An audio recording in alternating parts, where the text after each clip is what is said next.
তখন ছেলেবেলা একসঙ্গে বসে খেতে। আসুন।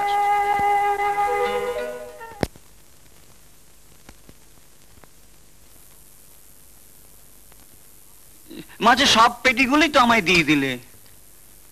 আমি তো এখন পেটিগুলো আপনার পাতে তুলে দিচ্ছি, যখন গাদার মাছ খাওয়া আমি শিখে ফেলেছি।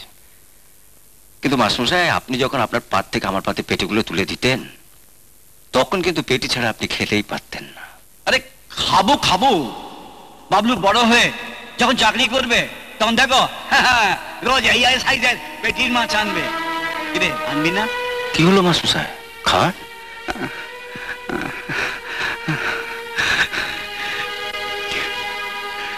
রবিবার বাড়িতে থাকবেন, আমি যাব, আর ছেলেদেরও থাকতে বলবেন। তুমি তুমি সত্যি আমাদের বাড়িতে যাবে তো বাবা? হ্যাঁ, আপনি তো বললেন মিনতির পাত্র দেখে দিতে, তো ওকে একবার চোখে না দেখলে কেমন করে বুঝবো কেমন পাত্রের সঙ্গে ঠিক মানাবে।